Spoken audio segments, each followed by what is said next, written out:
I'm Sarah Vetter, part of the library's community engagement team. And I'm Glenna Godinsky, Life Enrichment Manager here at Gail Borden Library. And we're here in the library in the lobby today because we want to show you a very special and very colorful exhibit we have going on, the Alebrijes. And they're going to be on display through January 7th. So come with us, we're going to take you on a tour to see some of these 24 amazing, beautiful animals. And we are going to take a look at them. We also want to tell you that the Alebrijes stem from Mexican folklore and embody many animals to create fantastical creatures. Let's have a look, shall we? Let's go. It is just magical in here. Let's take a look at some of the different animals that we're going to see. We know we'll see a 16-foot deer, Goliath, a giraffe, an eagle, and L'aquarium, a seahorse meets dragon. Here to greet us in the front foyer, we have L'Aquarium. This is a seahorse with tentacles. We're seeing all different colors and designs. And oh my goodness, Sarah, look above our heads. I can't believe there's something else up there. What? It says this is Asme, the toucan. Oh my goodness. Hello. Everywhere you look. That is so cool. Oh my gosh, these are so beautiful. The colors and the patterns and just the detail, right? Absolutely gorgeous. And look, who's next? Oh, let's make our way over here. This is Bicephalo, the two-headed dragon.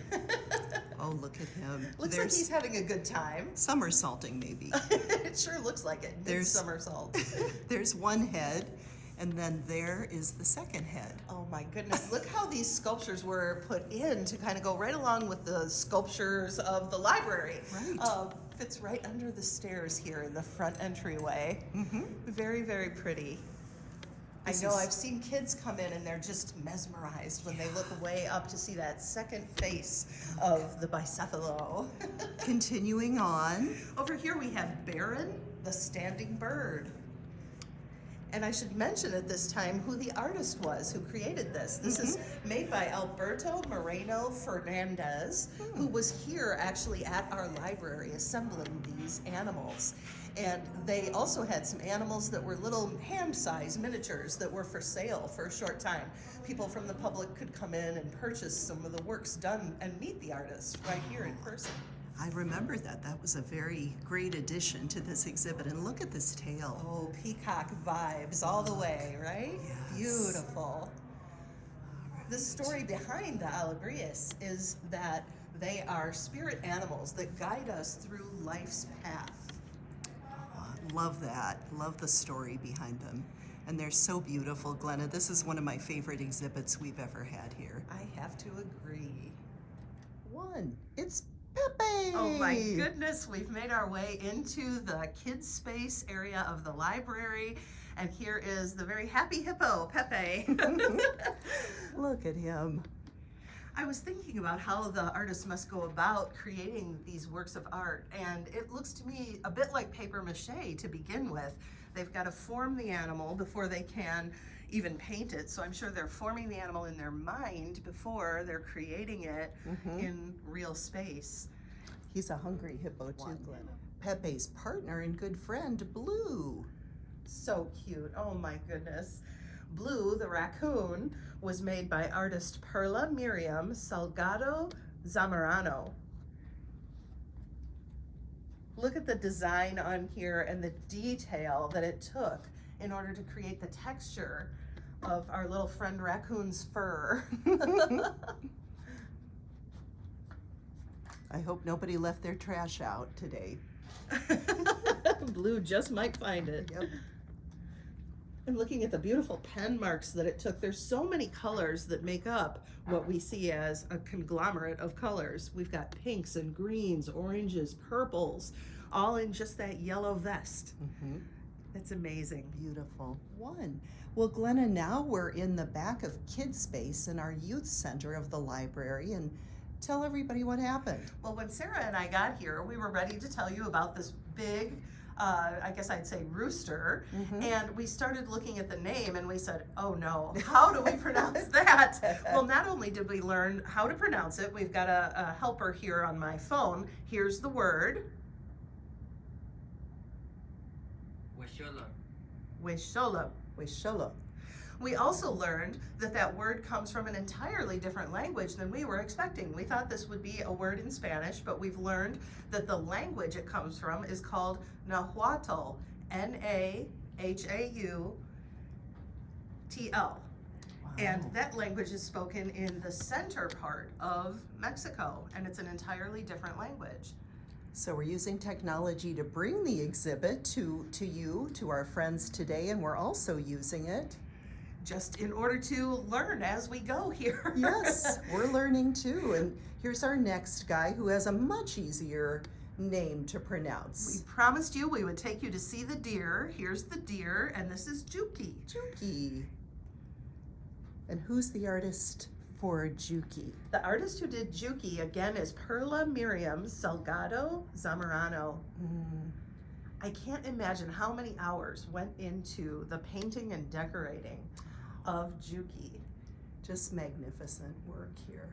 I love the way that the texture kind of copies real life, the way that you would see the stripes on animals, or you might see the cheetah circles on the legs, but they've added so many other designs to it as well to make it mystical, magical, and surprising.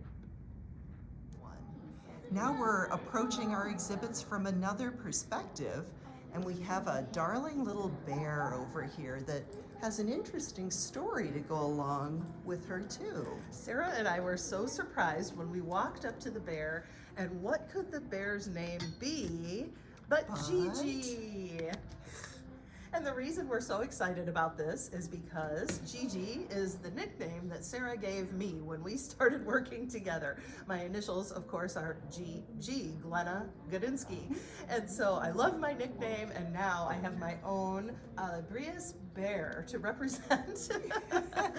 And you do, and she's just as huggable and lovable as you, Glenna. I love that. I want to just get in there and get a hug. How cute is that? I think she's ready to give you one. Oh, she's adorable. Now let's flip around this way and talk about our next friend over here. This is Totolt, the woodpecker. And this woodpecker was done by the artist Alberto Moreno Fernandez. I love the look on her face. Could you see a more welcoming bird in the front of the library? I don't think it's possible. That's a smiling bird for sure. How cheerful and fun. Totolt. I think this is an animal that so many of us can relate to. There's always a woodpecker in somebody's garden making noise.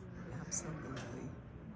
And Glenna, time to head upstairs and see what beautiful creatures await us up there. Let's go see.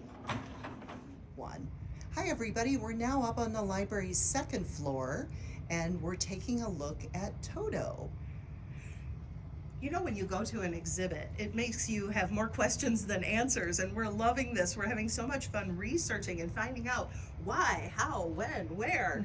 Well, one thing that we just learned is that Alebrijes were first created by the artist named Pedro Linares in the 1930s. They were originally made of paper mache, like the ones that we see here in the library, but also we found that in the state of Oaxaca in Mexico, they're known for their wood carvings, and so artists will make the alebrijes out of wood. Interesting. Then Sarah was saying, okay, if this is an ostrich, which by the way is named Toto, then why does it have wings? Can ostriches fly? So we had to look that up in order to find out. And so we found some interesting facts here. And for one thing, ostriches use their wings to help them balance when they run, especially if they suddenly change direction. Their main use, though, along with the tail feathers, is for display and courtship. 2, 1. We found our next friend, who's called Chamuk, who's a fox. We wondered, what does the fox stand for? Well, the fox symbolizes not only the cunning given by intelligence, but also the ability to find solutions to new problems that come his way. I wonder about the audience here, if anyone has those traits and if you've used them in your life's path. 1. And now we're coming up to the bold and bright Wajito, or turkey. Another fun fact that we learned about the Alebrijes is that before they were here at the Gail Borden Public Library in Elgin, they were over in Wheaton, Illinois at the park called Cantini. So here you can see that the design on our friend Wahito looks almost like the footprints that he would leave in the sand. Right there. Yeah, kind of neat, isn't it? Mm-hmm. And the feathers, it almost looks like on top of the head. I love how he seems sparkly because of all the dots that he has. I'm gonna go around so we can see his tail feathers too. Wow. Oh, and once again, it's almost like a repeat of the peacock that we saw downstairs, but just a little different up here. All right, let's see what's next. And now we're looking at Osita Amelia, or the bear. Something that I think is so interesting is at first I saw just a bear, and then as I looked a little closer, I noticed that the artist had actually signed her work. So her full name, as we said earlier, is Perla Miriam Salgado Zamorano. And I'm thinking that her nickname must be Miri, because I see the signature on here that says Miri Salgado. I love how she signed it in and made it right part of the whole design. Yes, I agree, Glenna. And let's go look around so you can get the whole perspective on this amazing creature. The longer you look, the more you see. I Yes. noticed the wings next after I saw that it was a bear, and then the last thing that I noticed was the tail. Take a closer look, and what do you see? A whole other animal. It's a snake. Wow. So they've combined three animals here, something with wings, and then something with a snake, and then also the bear. So let's continue on and go to the front and see him from this side again. From the back there, the wings almost looked like elephant ears. So it was almost like it could have been a fourth animal involved. So that is Osita Amelia the bear. Well, let's just keep walking. Oh, he's another, I love this guy too. Michael is his name, so he's a toad with wings. He's so tall that we could almost walk under him. What do you think? Let's walk around him instead. I see butterfly wings for ears. Oh, wow. Look at the colors, Glenna. They're so vibrant. And imagine these guys being outside at Cantini, as you mentioned. But now they're safe and warm and protected here at the Gail Borden Library. Perfect timing for the winter. I think the third animal represented must be some sort of dinosaur, because there's the spikes here on its back. Oh yeah, we'll get a good view of those as we approach. Oh, he is wild. And this is a giant creature, you guys. Look at the teeth. He's so big, I'm sure that the artist had to use a ladder of some sort in order to create him, because Yeah. he's a couple times taller than we are. Yes, he is. And part piranha, you think? I'm With those starting to teeth. see that now as we come at another angle. Wow. The All more right. you look, the more you see. Truth. Let's move on to... Tarascan, the jaguar with wings. Ooh. I love the smile. I know. That's like the Cheshire Cat from Alice in Wonderland, Oh, it isn't is, it? A isn't little it? bit? Let's take a tour around him. Oh boy, we're getting right in the sun. So The wings almost have a rainbow effect, the way that the colors fade together. beautiful. And we see our next creatures in the background. We'll go to them next. This guy looks like he could run really fast if he decided to take off. And then if he got tired of running, he could fly. There you go. On the back side here, the wings almost look like bat wings. Let's see, get a picture of them up there. And we got the sun beaming through. It's a beautiful day here at the library. It's cold, but it's beautiful sun. So now, Well, I think I've found my favorite. This is El Cocoro, the crocodile. I like him because I love his smile. That's just cracking me up. I like the way he's balanced there, and he's so tiny compared to the guys next to him, but boy, does he have a ferocious presence. and then moving on, Glenna, to Patapes. This one's a giant one. Tell us a little bit about this. This guy is so interesting. I'm thinking, what is he, kind of a piranha type of a guy? And he's got his light that shows up top. Yeah, there it is. Oh, I didn't even get that. Yes. So he can shine a light in front of himself as he's moving through the water. Somebody who's very adaptable, apparently. A fish with feet, Yes. as it were. Looks like his wings are also flappers, possibly. Oh my Some kind of goodness. fins. Look at the colors on this, though, really. This must have taken the longest, I would imagine. Oh my goodness. And I noticed the artist even put a little message in on the artwork. It says, "Viva Mexico." Oh, let's go in on that. There it is.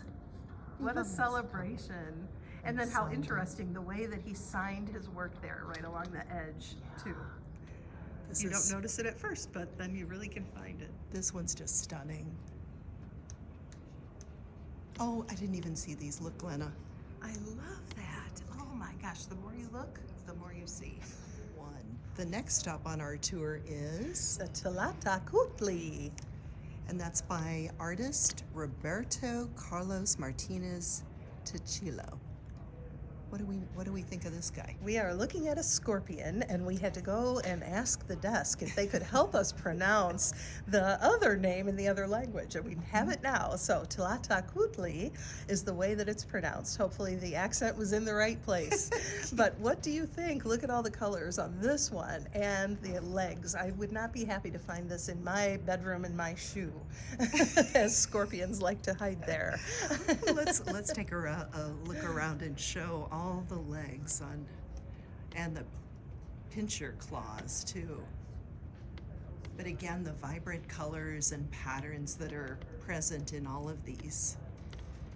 This is definitely a creature that can look out for itself and be independent. So some good traits that humans have too. Mm-hmm. But this does look like a guy you don't want to mess with. So who likes the Tlahtacutli? The next stop on our tour is Jonas the Whale by, This is artist Edgar Camargo Reyes. and let's go around. The scale of this whale is huge. I hope you're able to see, get it? Because look, 3 eyes on each side to see how big he is. And he's also got, well, those are flippers. What's different about this one besides that he has eyeballs in his body? Maybe that's enough. Could be. I don't know, but I'm counting our steps, and so far we've taken 23 steps to get around the size of this guy. So if it gives you perspective. And we're just around the back of him right now. So let's go back up front. And the other side also has 3 eyes. Got beautiful, bright Halloween colors of orange and yellow, a little bit of turquoise and red. And did you notice how you automatically place him in the water in your mind? And I think that's because the artist chose to paint blue around the entire bottom of him, as if he's floating on waves. 1. Our next friend is Tochtli. I see a rabbit, Glenna. I see a kangaroo ready to box. What do you all think? Look at the colors on him, and look at I guess they're the whiskers that are coming out of his head. Right, I just like his silly grin. He's very welcoming. You just have to smile when you take a look. Yeah, he's a crowd pleaser for sure. So that is Tochtli, and this is my ex. Made by artist Perla Miriam Salgado Zamorano. And again, you see all the different colors that she has chosen to put onto his fur. We see his bright blue eyes and cute little ears. I Look think at he's that your too. favorite, isn't he, Sarah? Oh, I love this one. I think it's a combination of the colors and the little face, and he looks magical, and you really see the Mexican folklore in him with the design of his face and the colors, and he's one of the smaller ones, but he's small but powerful, and I love monkeys too. Our last stop, Glenna, couldn't have been more perfect because here we are with La Abuela, the grandma. And I love this because the shot that we have right now where you're taking a look and you can see her from the side, look how sweet and loving she is. And then Sarah, would you bring the camera towards me this way? Yes, of course. Because take a look what happens if you get in trouble with your grandma. Take a look at this angle from right here. Oh, she's not pleased with you anymore. I love how art can do that and create an emotion of that sort. Yeah, she does have the look, that morning look. Yes, don't mess with your grandma. Don't even think about it. And this is by artist Edgar Camargo Reyes. And look at the detail with the butterflies in the shell. Just representing the beauty that a grandma brings to life. That's right. So what's your journey? That's what we want to find out now. Absolutely. So the next thing we'll do is take a look at your life path, find out which animal was your favorite, and put a little story together. All right. Well, thank you all for coming on this magical journey with us to see all these extraordinary creatures, the Alebrijes. We had such a good time examining each of the animals and kind of deciding what they mean to us. So now the next thing that we ask of you, which was your favorite creature? What did you like in terms of the different elements of each animal? Were there things about the animal that are also similar in you? Yeah, we want to know. So we look forward to hearing your comments and appreciate you and all you do. And thanks again for coming on this tour with us. I'm Sarah Vetter of the library's Community Engagement Team. And I'm Glenna Godinsky, Life Enrichment Manager, and we're going to see you soon. Thank you. Bye. Sarah.